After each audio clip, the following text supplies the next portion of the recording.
What's up, everybody? I am Goonicorn and welcome back to my channel. All right, welcome. Come on in, take your coat off, take your shoes off when you get up in here because we don't need you tracking all that mud and dirt and whatever else kind of debris you got on the bottom of your shoe into this world, okay? So make sure that you get comfortable, sign up with Betty in the back before you sit down, like, share, subscribe, do all the things. Okay, it is time to get into the Real Housewives of Potomac Season 8, Episode 7. We're gonna say it's 7, I think.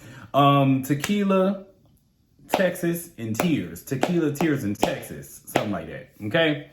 So the girls are still arguing about hoodoo, voodoo, and yo mama, my mama, labias, and labias, and all of this mess. It's a whole lot of going on this during this conversation between Nneka and Wendy. And honestly, I'm done with it. I think the continuation of this argument kind of led to nothing. Wendy accused the girl of doing crack, and it's like, Wendy, now you just windmilling. Now you just fighting the air, girl. Now you just throwing out anything and seeing what sticks, and you look ridiculous. You looked crazy throwing your hands up and shit. Like, you looked crazy. I didn't like that for you.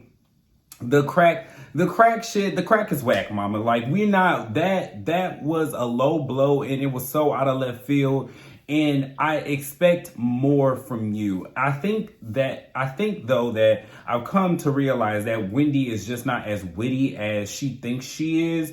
And when she's confronted, when Wendy is confronted with a situation and she is not prepared for it, she has not went home and did her research, she has not studied, she has not crafted responses specifically for this person, she doesn't really know what to do. So mama just start throwing out anything because crack in the year of our Lord of 2023, girl, you're talking about crack? Like, nobody's doing crack. Stop that, girl. You should have said coke, Molly, and any of the other assortment of drugs that the girls actually do today. Ain't nobody doing crack. Like, the girl's a lawyer, her husband's a doctor. She's not doing crack.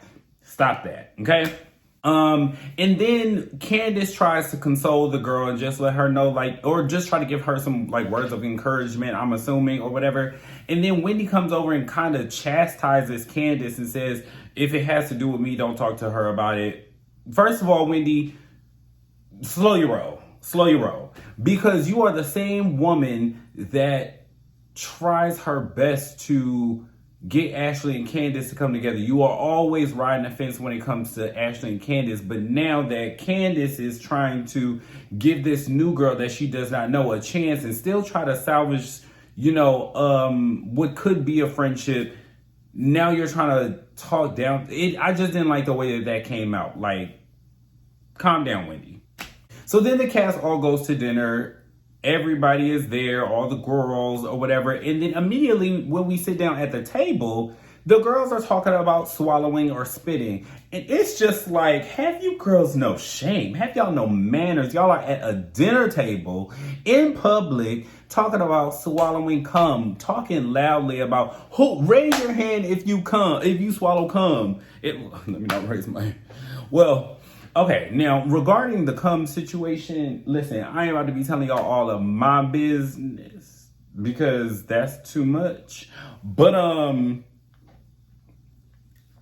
I don't know. Y'all answer in the comments. Y'all let me know. What do you prefer, swallow or spit? Some people say it's a little disrespectful to put it in your mouth and then spit it out. I feel like, do what you want to do because if the man done got his, girl, where them kids go that was never going to be brought to life should not matter. He'll be all right, girl. Spit that out. You don't need to swallow, okay? Swallow la la. And then Candace talk about getting peed on, golden shower. It's just like you girls have no manners at this dinner table, and I can't with y'all. Candace starts talking about she getting peed on, and it's just like, to me, of course you getting peed on. You're married to a white man, and, they love all types of water sports and fecal play and all of that scat business. Black people don't play with that, okay? It's only the black people that jump into relationships with the That's the only people that do shit like that. Like, girl, do not pee on me. Pee is hot and it's nasty and it smells. Like, I don't care if you drink water all day, girl. Your pee is gonna smell like pee. Okay? And then your man is a chef.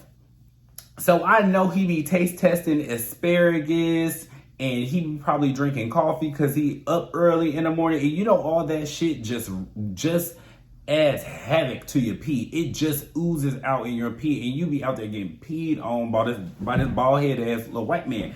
It's like, girl, Candace, girl, I love you, but you be making some choices, okay? You didn't need to tell us that. And then speaking of things that people didn't need to tell us, now Mia in her lips is talking about she eat ass.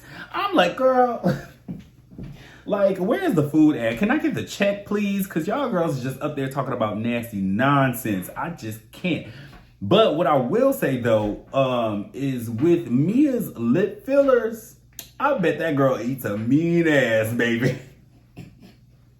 I know that girl eat a mean ass with them lips, okay? That's right, Mia.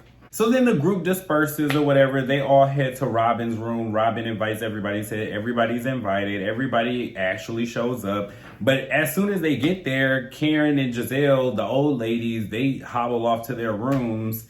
And then Candace, you be doing some shit that I can't explain. Like, how are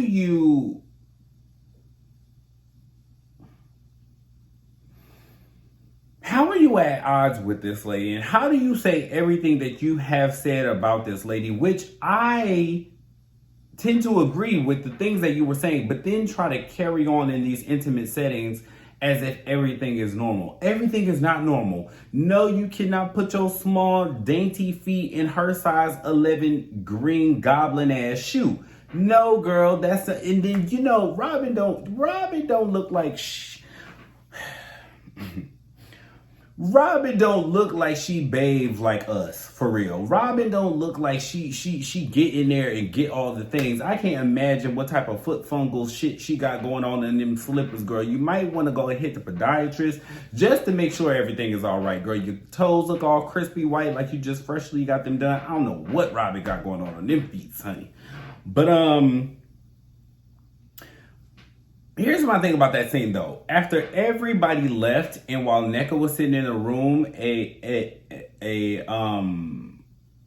impartial party, I think that would have been the perfect opportunity for you and Robin to have a one-on-one. I don't know what it is about the Potomac girls that feel like they need to always address each other. Ooh, okay, speech impediment. I don't know what it is about the Potomac girls that feel like they always need to address each other in front of the group. But it's like, if y'all had a real friendship and y'all have some real beef right now, I think y'all done had some drinks. Y'all are in a room alone, basically, with somebody who doesn't really know y'all from a can of paint. She done seen y'all on TV, but she don't really know y'all for real. I think that would have been a perfect opportunity for y'all to sit there and hash out whatever it is that y'all needed to hash out by yourselves. I don't know why Candace left from that room talking about, I want to talk to you tomorrow. If I was Robin, I'd have been like, well, girl, let's talk now, girl. What's the tea? You know? But who am I, child? So then the next morning, Giselle apologizes for leaving her bestie alone with Robin, with Candace. And it's just like, are y'all fucking four?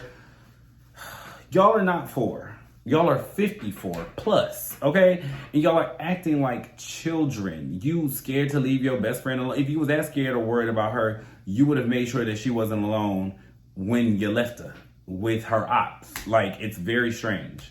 And then Ashley chimes in talking about, I'm surprised Candace even came to your room. And then Robin was like, yeah, I'm surprised she came too. You invited her. Why are you surprised? You invited her. She was probably surprised by the invitation, and then it would be rude to decline the invitation, so she came up. Girl, the fuck? So the other girls come in the room, and Karen gets straight down to business. She tells Robin that, actually, before that, Ashley wants the girls to paint their pussy. She wants for everybody to use their imagination to paint their pussy. I don't know why these girls are considered housewives. Maybe they should be like the Bravo spinoff of, like, I don't know, geriatric summer house. Maybe we can call it Bravo's Shady Pines, Bravo's old house or something like that, because these girls are broke, they ain't got nothing to do, and they out here using their imagination to paint their pussy. Meanwhile, Real Housewives of Beverly Hills is going to Dubai, India, they're about to go to Spain, they just went to Vegas, and meanwhile, these broke hoes is in Austin, Texas, painting their pussies using their imagination. It's just, I don't know, it's a little janky over here. But anyway, Karen was like, fuck all that shit. We got bigger fish to fry. Bigger fish to fry. And she tells Robin that Robin is being selective with who she decides to share her life with in this group. And it's like, duh, Karen, she don't like your old ass. You've been trying to say that her marriage was a fraud for the past like 8 years.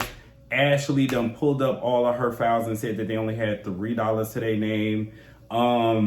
Candace just went on a whole rampage on Twitter saying that Robin is a fraud, her life is a fraud, and she used her and her husband to deflect from her own life. So yeah, she don't want to talk to y'all. And if her being standoffish is dividing the group, y'all just gonna have to figure out a way to build a bridge and get over it. Like, it is what it is at that point. So basically, Robin says, I talk to who talks to me. No, none of y'all reached out to talk to me, and I've been battling the entire world about my life.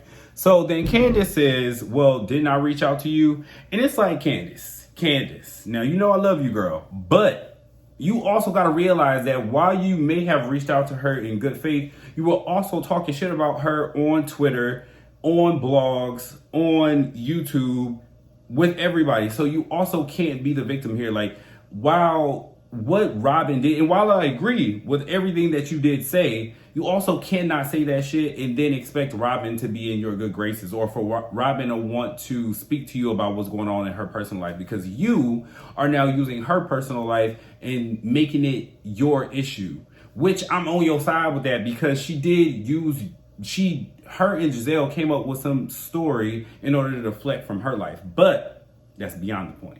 So Robin told her right. She was like, you trashed me on Twitter. I'm up against the whole world. And then Robin gets up, flailing her long, unwashed arms, and is crying and playing victim, acting like she didn't participate in this whole, in the dragation. Trina is taking over me. Dragerization. Robin participated in the way that she is being handled on Twitter and across the globe. Robin decided to hold back a piece of her life and then sell it to Patreon for $5.99. So it's like, you on a reality TV show about your life, and then you hold bits and pieces of your life and then try to sell it to your audience. That's not fair to the fans. That's not fair to your friends in the group circle who gives all of their life. And it's also not fair to your friend Candace, who you and your other friend Giselle have tried to make her husband out to be some like predatory creep. So Robin was right to say that I wouldn't talk to you because you have trashed me on Twitter. But also, Robin, here's where you lose me, baby. Here's where you lose me, and here's where you lost me for good. This was your chance to say, I don't feel safe around y'all. Y'all wanted me to offer up my personal life, my personal information, when I know that y'all are going to use that against me and rip me to shreds about it. I don't feel safe around y'all, and I don't owe y'all anything. This show has no integrity. Candace said that you're compromising the integrity of our show, but also y'all don't have a lot of integrity. So the integrity of the show is therefore lost because y'all don't really have much to offer. So I don't know if I necessarily disagree with the way that Robin tried to protect her family, but I disagree with the way that she is handling it now, because now it is in the spotlight. Now people are talking about it, and you owe that to this show that you've been a part of for 8 years, so you know how this goes. It's your turn. Everybody has a turn. Candace had a turn last season. Wendy's turn was the season before that. Monique's turn was the season before that. Ashley was the season before that. Everybody's had a turn, probably except for Giselle, because Giselle keeps her business far away from the show and just uses y'all lives to boost the ratings. So, you know, if you want to be mad at anybody, be mad at Giselle. Also, like, you could have put some extra sauce on it and said, and the way that y'all are addressing me about it right now also tells me that I made the right move by not including y'all in my personal business. The way that y'all are addressing me about it right now tells me that I was right to not trust y'all. Y'all are not my friends, and I would never in a real life scenario come to y'all about something that's going on personal in my life. That was your moment to say that, but no, you didn't do that. You stood there and played the victim instead of owning any part that you played in it, and you didn't tell anybody about themselves. You just threw your arms up and surrendered like some weak fish. Then you could have addressed Candace specifically and told her, you literally could have told her, like, girl, if you want to believe that I offered your husband up because I wanted to deflect from my own life, which we all believe, if you felt like you didn't do that, or if you actually did not do that, you could have said, Candace, if that's what you want to believe it. Suck my dick. Peace. That's all you had to say. But no, you gave up, and you didn't add any entertainment to this segment of the show. It's just like, girl, we so ready for you to go. Hopefully this is your last season. We praying to the Bravo guys that this is your last season. So Candace says, did you not check the text messages after he told you whatever it is that he told you about the girl in Canada? So Robin says, well, no, because Juan deletes all of his messages like crazy. It's like, girl, if this ain't all the signs of a nigga who ain't doing you right, baby, like, stay with me. I really wish you would just say that this man is out there doing whatever that he wants to do, whoever that he wants to do, and I don't care because I'm not going nowhere. That's my husband. That's the father of my kids. I've been with him for the last 20-something years, and I ain't going nowhere. Just say that. Tell the girl that I'm not leaving this man. Y'all stop talking to me about this because I'm not leaving him. I don't even think anybody thinks that you want to leave, but I think people, but also I'm gonna revert this back to Candace and Wendy and all the rest of them. Karen as well. I think that y'all would fare better with Robin and getting actual responses out of her if y'all was to address it like this. Like, if y'all were to tell her, like, you know, we care about you, and I feel like the situation that you are in is dragging you down. Are we out of touch, or are you out of touch? Because all of the things that all of the evidence that has been displayed in front of us all leads to your man cheating. And you seem to be the only one in the world that don't believe that your man is cheating. Why is that? Like, I don't know. I feel like y'all need to come at her a little softer and maybe not as hard, and maybe y'all will get somewhere. But also, Robin just is not in a place that she feels comfortable talking to y'all. So at this point, we just kind of like, we just not going nowhere with this story. So we might as well just let it go at this point. So that conversation finally goes away or whatever. And Ashley tells them, well, we are no longer painting pussies because you girls wanted to argue for 30 minutes. So now we don't have any time to do that. Now it's time to go on our individual little excursions and then meet up for dinner. So Ashley sends around a hat and everybody pulls a location out of the hat, and that's how the groups are divided. Now, I believe the initial groups were Robin. I'm not even about to do all of that because I'm not about to remember the name. So y'all watch the show. I'm going to hope y'all remember. Either way, I do believe that the original group should have stayed the same, because I felt like that would have forced Candace and Giselle and Ashley to all have a conversation, and Robin and Wendy and Karen to have a conversation. But Ashley let Robin and Candace switch, so therefore now we don't have nothing to talk about. So everybody is now split up in their original groups, and now we're not talking about anything important. We go to the distillery where Karen and Mia, you know, bless Mia's heart, because that girl's pretty slow. She don't know a winery from a brewery from a distillery. It's like, girl, these three places serve three different things. Why did you come to a distillery thinking that you was about to get wine? Baby, they don't got grapes there. They don't got grapes there. What you was about to do?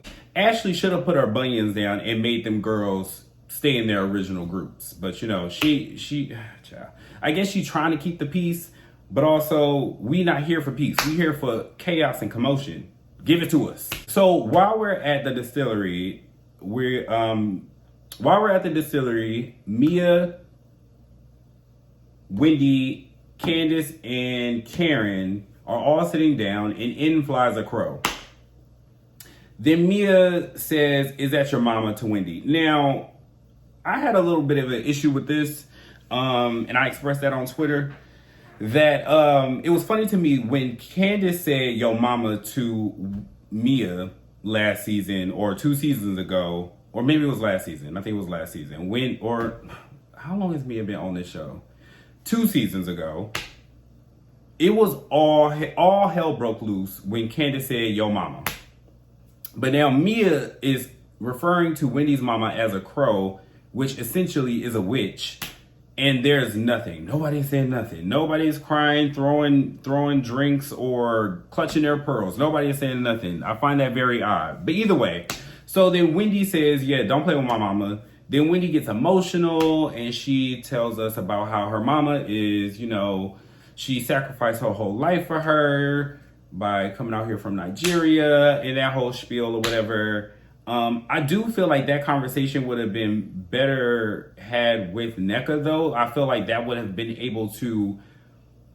translated better with NECA. Mia don't give a damn about your mama and her traveling here from Nigeria. She don't give a fuck about you, or your tears. But I do think that you and the new girl could have had a come to Jesus moment if you would have broke it down to her like that, which NECA should have understood that because she is also Nigerian. But whatever. So then all the girls meet back up for lunch and shit goes left. So Mia addresses Candace and says, "Is Michael suing you?" Candace says, "I'm not speaking about that with y'all." Then Robin says, "Well, can y'all tell us what we are or are not talking about in this group? Because it seems like, I'm the only one that gets chastised. I'm the only one that is chastised when I don't speak about my personal life. But, you got a whole legal situation going on and you won't talk about it." So Candace was like, "Well, don't be dense today because that's a legal matter. And I don't think that you should have talked about your husband's legal matter last year. And I don't think that helped him at all." So then that sparked like a brief back and forth between Candace and Robin, which I just feel like that whole conversation was a bunch of nothing. Well, Candace, Robin, and Wendy all had a back and forth, and it just led to a bunch of nothing. But it did lead to Robin breaking down in the car later on, saying how the group is turning her into a villain. And I feel like all of the pressure from the fans, her friends, quote unquote, and her good for nothing ass husband at home is all just piling on top of her. And I think that it's starting to break her down, because if you ask me, I do not think that Robin 100% believes that her husband did not cheat on her. I don't believe that Robin 100% believes that Juan is not at fault in any capacity regarding his legal situation with his school. So I feel like Robin just feels like she has to protect Juan at all costs. And that's her husband, the father of her kids, the man of her home. And sure, I guess maybe I don't know. Nigga cheating on me, bitch. Fuck you in the horse you rode in on. Like, I don't care. So I feel like Robin has also been with this man 20 years. She got kids with him. So it's a lot at stake for her. So maybe the group could take it a little easier on her or just be more delicate with her. But also, she's just not helping her case at all by being so defensive and acting like her man is totally in the right. But Robin also can't say one thing to the group and then also feeding her man, "I believe everything that you're saying." If she tells the group that she doesn't quite trust what Juan is saying, and then she goes back to Juan and tells him that, and then goes back to Juan and tells him that she believes everything he's saying, and then he watches this show and then finds out that there was some, problems there, that's going to cause more problems in her home. So I think that Robin is trying to do everything that she can do in order to save her marriage and save her family. But girl, at the end of the day, you're just not really making great TV. And that's what we're here for. I don't really care about your family. No shade. I'm here for good TV. So give us a good TV or hit it. hit it. We can find somebody else to do your job. The people have been begging you to go for like 8 years now, literally since the very first season. So I feel like, now is a great time. Just go ahead and go. The pressure's too hot, baby. Get out the kitchen. All right. But yeah, that was the end of this episode. I guess next week is going to continue on with Robin crying and probably getting out the car and acting a fool. And we will see what that is all about. But I will see y'all next week. If y'all have any comments, any stressing on your chest, you need to get something down, go ahead and do it in the comments below. Like, share, subscribe, do all the things, and I will see y'all next week. Toodles.